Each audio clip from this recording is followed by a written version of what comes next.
اعوذ باللہ من الشیطان الرجیم بسم اللہ الرحمن الرحیم۔ پیارے بچوں السلام علیکم۔ آج جو ٹاپک ہم پڑھنے والے ہیں وہ اصول دین کی دوسری روٹ، دوسری جڑ یعنی کہ عدل ہے۔ عدل کا مطلب کیا ہے؟ یعنی اللہ تعالیٰ تمام برائیوں سے پاک ہے، یعنی اللہ تعالیٰ کسی کے ساتھ کوئی برائی نہیں کرتے ہیں۔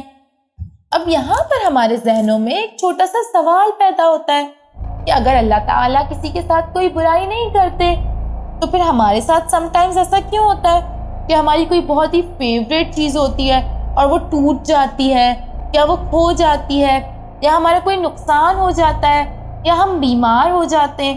جب اللہ تعالیٰ کسی کے ساتھ برائی نہیں کرتے تو پھر تو یہ بھی نہیں ہونا چاہیے۔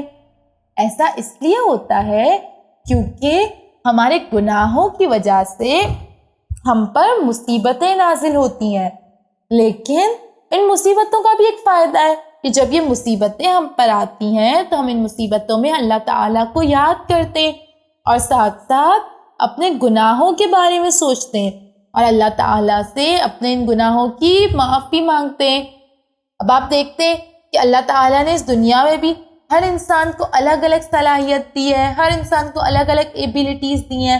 اب اپنی کلاس میں دیکھتے ہوں گے کچھ بچے میتھس میں تو بہت جینیس ہوتے ہیں، بہت ہوشیار ہوتے ہیں، اور کچھ بچے جو ہیں وہ ڈرائنگ میں بہت ہوشیار ہوتے ہیں۔ ان کے سامنے کوئی بھی ڈرائنگ لا دیں وہ فوراً سے اس کو ڈرا کر دیتے ہیں، بہت اچھی کلرنگ کرتے ہیں، بہت اچھی پینٹنگ کرتے ہیں۔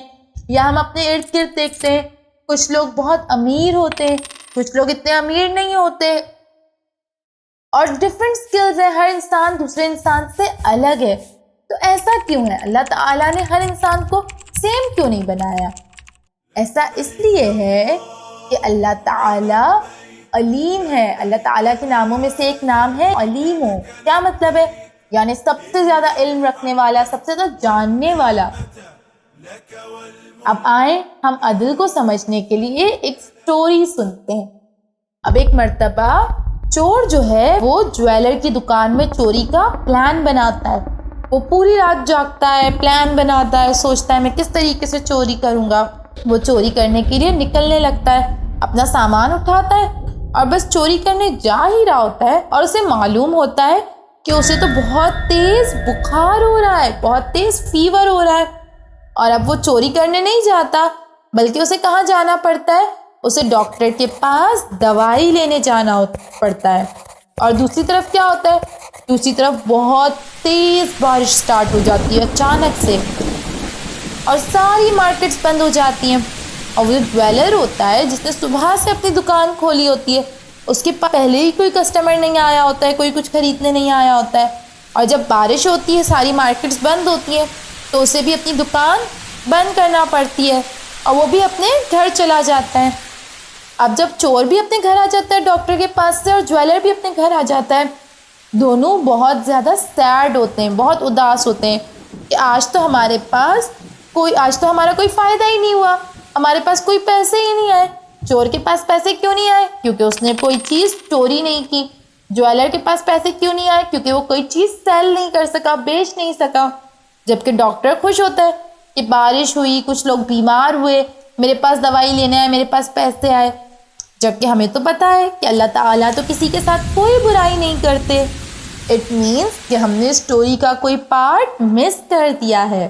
ہم نے اسٹوری کا یہ پارٹ مس کیا کہ جب وہ چور بیمار ہو جاتا ہے اور وہ دوائی لینے چلا جاتا ہے تو وہ کیا نہیں کر پاتا؟ وہ چوری نہیں کر پاتا، جس کی وجہ سے وہ گناہ کرنے سے بچ جاتا ہے، اللہ تعالیٰ کی ناراضگی سے، اللہ تعالیٰ کے عذاب سے بچ جاتا ہے۔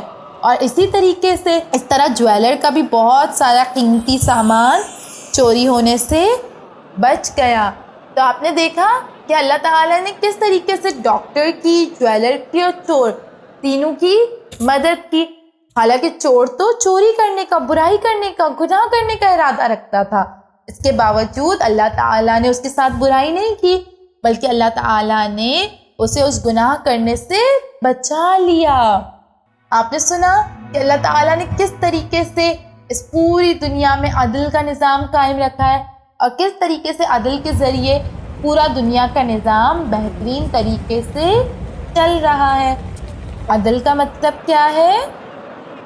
عدل کا مطلب ہے یعنی اللہ تعالی تمام برائیوں سے پاک ہے۔ امید ہے آپ سب کو عدل کی ڈیفینیشن بھی یاد ہو گئی ہوگی اور عدل کا مطلب بھی سمجھ آ گیا ہوگا۔ خدا حافظ۔